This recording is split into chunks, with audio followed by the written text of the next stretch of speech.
Hello, good morning, नमस्कार दोस्तों। आशा करता हूं आप लोग सकुशल होंगे। तो 15 जून की करंट अफेयर्स में आप सभी का स्वागत है। जो लोग चैनल पर पहली बार आए हैं, कृपया करके चैनल को सब्सक्राइब जरूर कर लीजिएगा। तो आइए पहले प्रश्न के साथ शुरुआत करते हैं। पहला प्रश्न है, G7 शिखर सम्मेलन 2024 की मेजबानी कौन सा देश कर रहा है? A Japan, B Italy, C Germany या डी यूएसए। इसका सही उत्तर है बी इटली। हाल ही में इटली ने यह होस्टिंग करी है G7 कंट्रीज की। G7 में मूलतः कितने देश हैं? तो ध्यान रखिएगा, इसमें 7 देश हैं। यह 50वां संस्करण था G7 का, ये आपको ध्यान रखना है। इसी के साथ ध्यान रखना है 1975 में इसका गठन हुआ था। वही सदस्य इसके Canada, France, Germany, Italy, Japan, UK और यूएस हैं। टोटल ये 7 सदस्य हैं। इसमें एक सदस्य और है EU, ध्यान रखिएगा, जो कि स्थायी सदस्य नहीं है। वहीं अगर हम बात करें तो ध्यान रखिएगा 2014 तक इसका मेंबर रशिया भी था, जिसे G8 कहते हैं, लेकिन इसके बाद से ये हट गया, इसमें मेंबर नहीं रह गया रशिया। तो आइए वही बात करते हैं, इस साल की थीम क्या थी G7 की? इस साल की थीम है एक लचीली और समावेशी वैश्विक अर्थव्यवस्था का निर्माण। G7 7 उन्नत अर्थव्यवस्थाओं का एक अनौपचारिक समूह है जो वैश्विक नीति पर चर्चा और समन्वय करने के लिए सालाना बैठक करती है। वही अगर बात करें, G7 ने इस बार एक बहुत बड़ा फैसला लिया है कि 50 बिलियन ऋण ये किसको देंगे? ये देंगे यूक्रेन को, जो कि रूस की जो जब्त की हुई संपत्ति है उसमें से ये पैसा दिया जाएगा यूक्रेन को। ये सबकी सहमति हुई है, G7 के जितने की 7 के 7 देश हैं, सबकी सहमति के बाद यह निर्णय लिया गया है। वहीं बात करें G7 शिखर सम्मेलन 2025 की, तो इसकी मेजबानी कौन करेगा? तो ध्यान रखिएगा, इसकी मेजबानी कनाडा करेगा। तो आइए अगले प्रश्न पे चलते हैं। अगला प्रश्न है, हाल ही में किस देश ने रूस के नेतृत्व वाले सामूहिक सुरक्षा संधि संगठन को छोड़ने का फैसला किया है? ए अजरबैजान, बी तुर्कमेनिस्तान, सी किर्गिस्तान या डी अर्मेनिया। इसका सही उत्तर है डी अर्मेनिया। वहीं बात करें तो अर्मेनिया के प्रधानमंत्री निकोल पशिनियन ने घोषणा की कि उनका देश संधि से बाहर निकल जाएगा, क्योंकि गठबंधन के सदस्य अजरबैजान का साथ दे रहे हैं। तो इन्होंने नाम नहीं लिया, लेकिन रशिया की बात कर रहे थे कि रशिया कहीं ना कहीं अजरबैजान का साथ दे रहा है, क्योंकि इनका एक डिस्प्यूटेड एरिया है। मैं आपको मैप के माध्यम से दिखाऊंगा उसको, कि आप ये देखिए कि जो अर्मेनिया और यहां अजरबैजान, इनका ये डिस्प्यूटेड एरिया है, ये नागोर्नो कराबख रीजन, इसके लिए कंट्रोल पाना चाहते हैं अर्मेनिया भी और अजरबैजान भी। लेकिन रशिया यहां अजरबैजान का साथ दे रहा है, जिसकी वजह से अर्मेनिया इस ग्रुप से निकल जाएगा। किससे? सामूहिक सुरक्षा संधि संगठन CSTO, ध्यान रखिएगा, इससे निकल जाएगा। अगर हम बात करें इसका गठन कब हुआ, तो ध्यान रखिएगा इसका गठन 2002 में हुआ था। इसका मुख्यालय मॉस्को रूस में है। वहीं इसके मेंबर कौन कौन से हैं?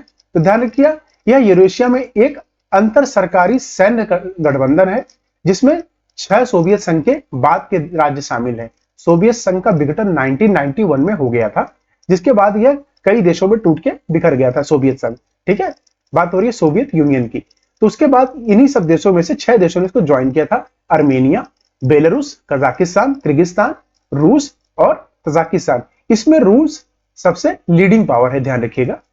आइए अगले प्रश्न पे चलते हैं। अगला प्रश्न है, एक ही स्थान पर सबसे बड़ा प्राथमिक चिकित्सा पाठ आयोजित करने के लिए गिनीज वर्ल्ड रिकॉर्ड किसने बनाया है? ए IIT बॉम्बे, बी एम्स, सी जोमेटो या डी स्विगी।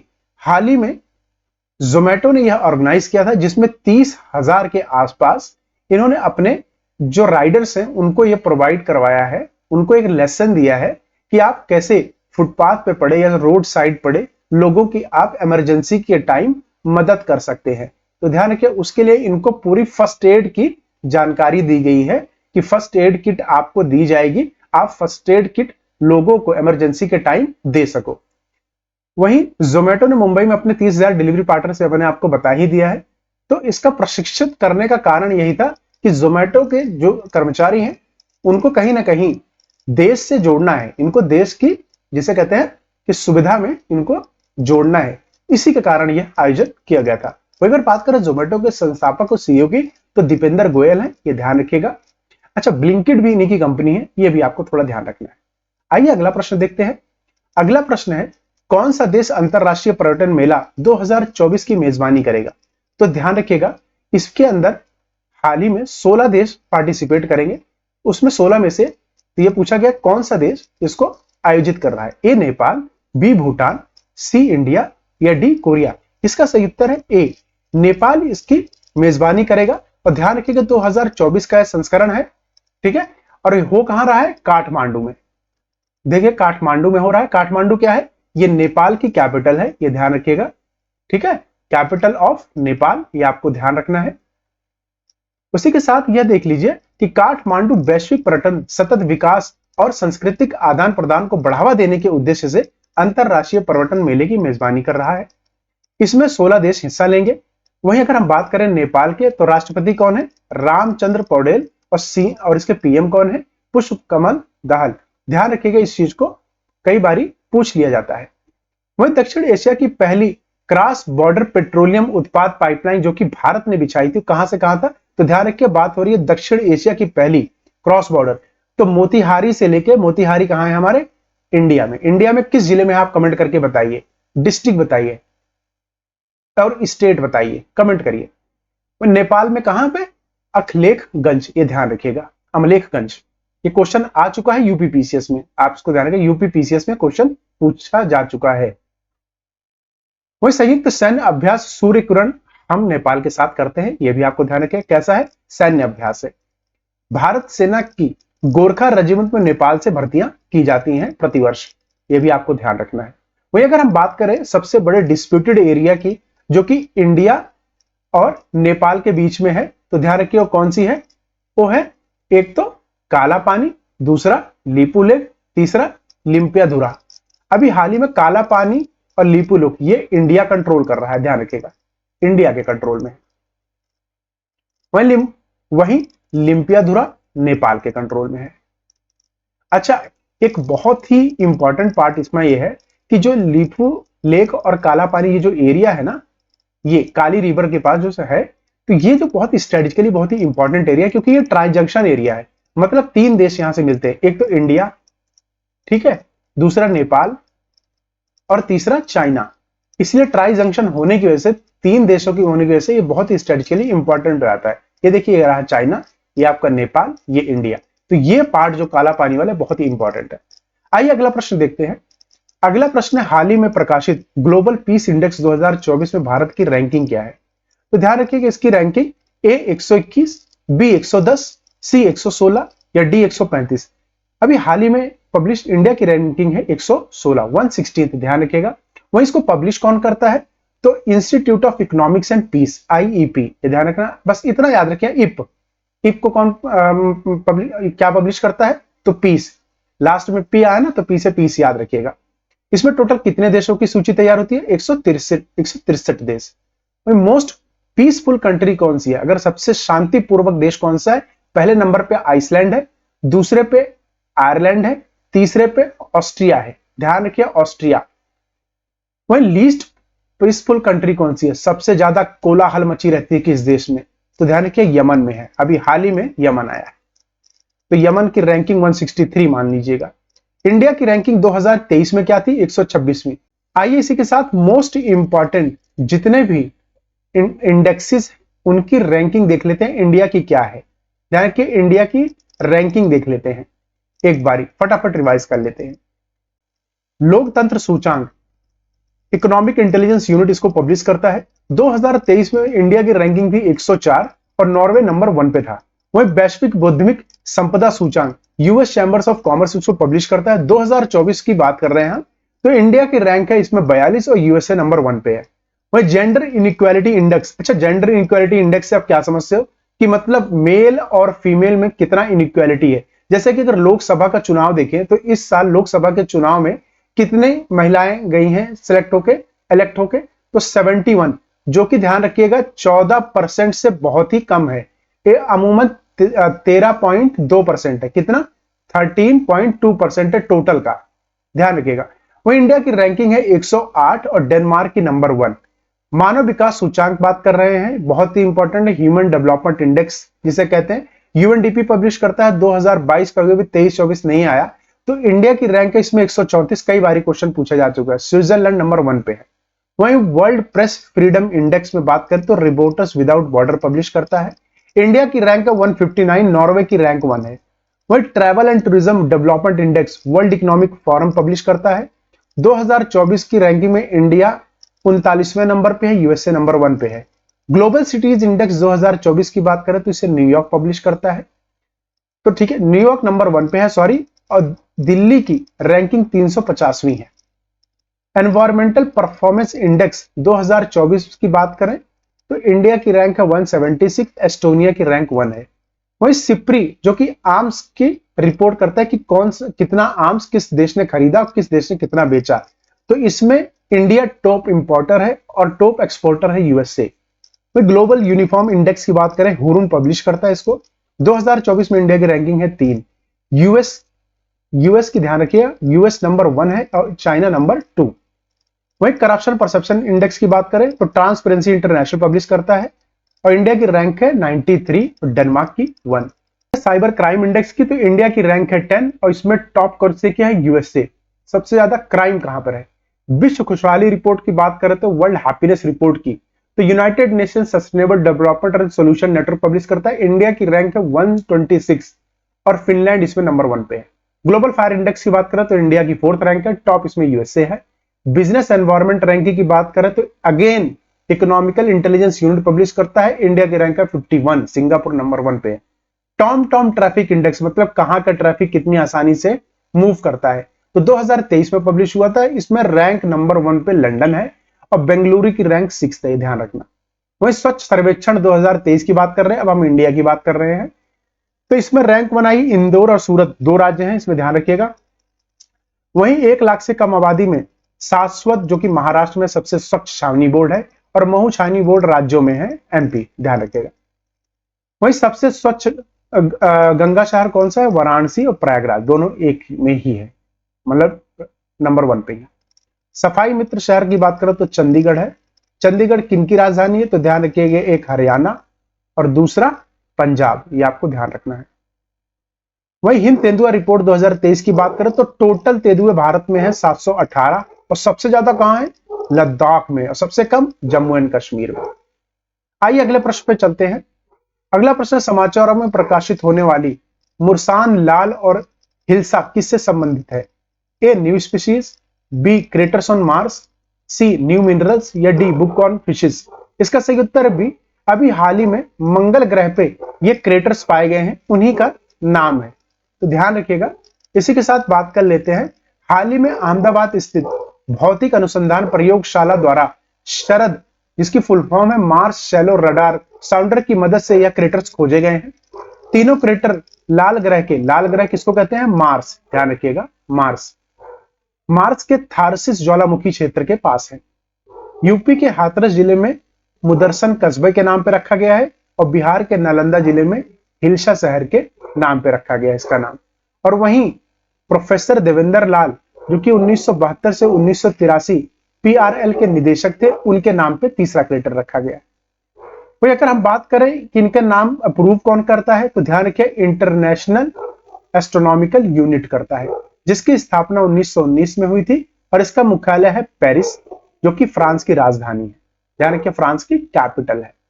अगर कहूं फ्रांस के राष्ट्रपति का नाम क्या है तो कमेंट करिए, कमेंट। आइए अगला प्रश्न देखते हैं। अगला प्रश्न, 3 सितारा ग्रांड प्रिक्स इवेंट जीतने वाले पहले भारतीय राइडर कौन है। तो बात हो रही है 3 सितारा ग्रांड प्रिक्स होता है, एक इवेंट है जो घुड़सवारों के लिए किया जाता है हर साल, प्रतिवर्ष, तो ध्यान रखिएगा घुड़सवार, ध्यान रखिए।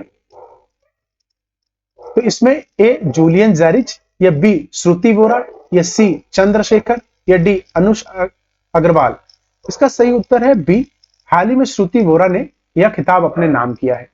वही अगर बात करें तो यह कहां हुआ था, तो स्लोवेनिया के लिपिका में आयोजित की गई थी। तो IFI ड्रेसेज विश्व कप इसको बोलते हैं, ध्यान रखिएगा। तो कप में श्रुति वोरा ने जीता ये हासिल ये खिताब। वह कहां की रहने वाली है, जो कोलकाता की रहने वाली है, इंडिया की। पूछ लिया था कई बार कहां से है।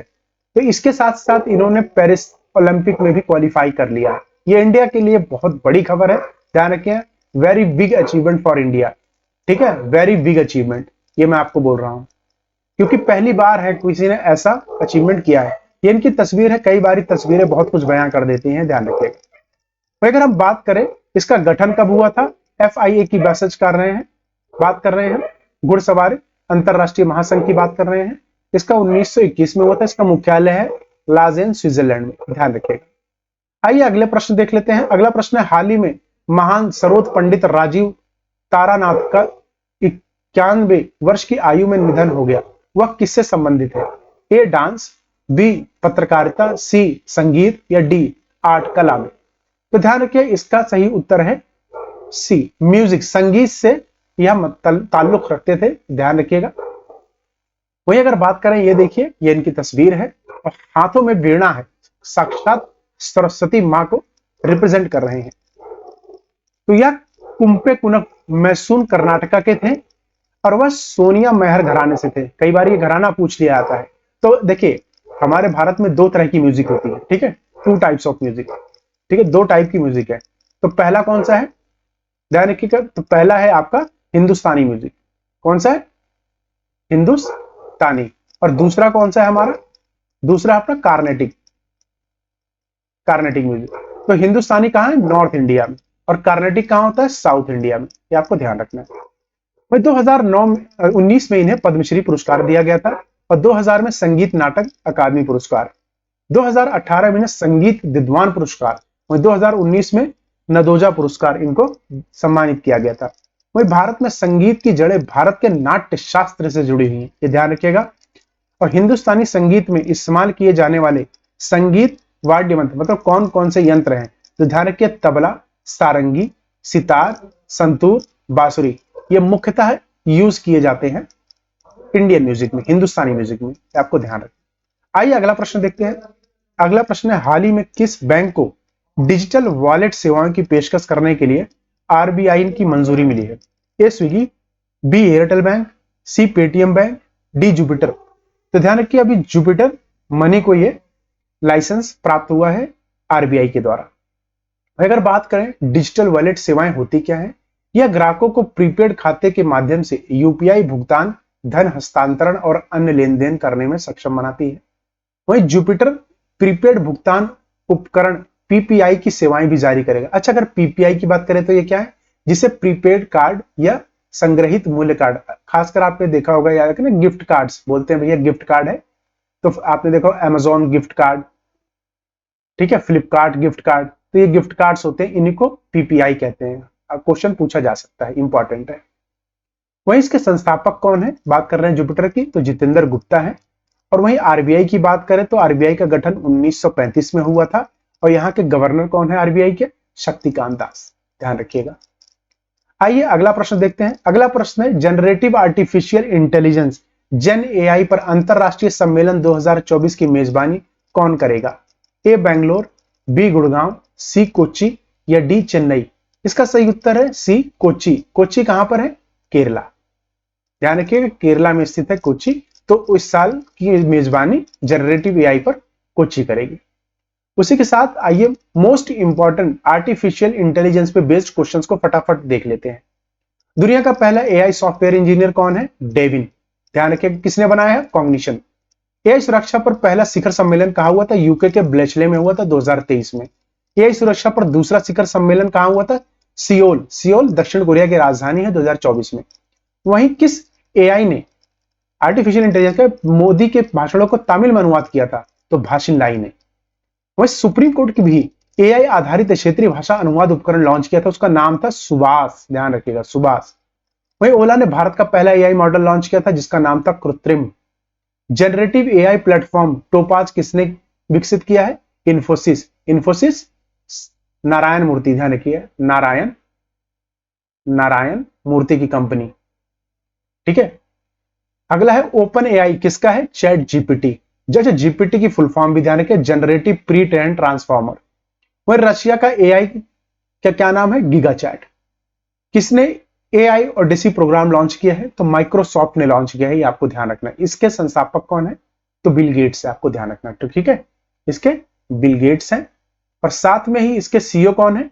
अगर वो सत्य नदेला, आपको ध्यान रखना है। वही शिक्षा में बहुभाषावाद को बढ़ावा देने के लिए किस नाम से AI आधारित एक ऐप लॉन्च की है? अनुवादिनी। भारत की पहली एआई सिटी कौन सी है? लखनऊ। लखनऊ किसकी राजधानी है बच्चों? उत्तर प्रदेश।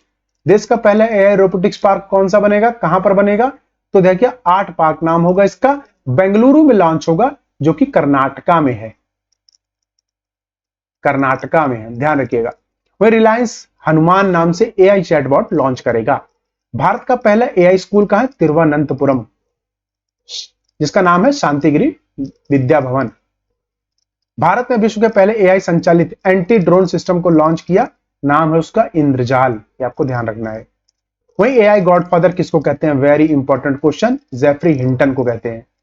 किस यूटी ने यूनियन टेरिटरी ने भारत का पहला टेली मानस चैटबॉट लॉन्च किया है? तो ध्यान रखिए Jammu and Kashmir union territory. अगर मैं कहूं जम्मू एंड कश्मीर के गवर्नर का नाम बताइए, कमेंट करिए गवर्नर का नाम। देखिए कमेंट करेंगे तभी आप बहुत सारी चीजें याद रखेंगे।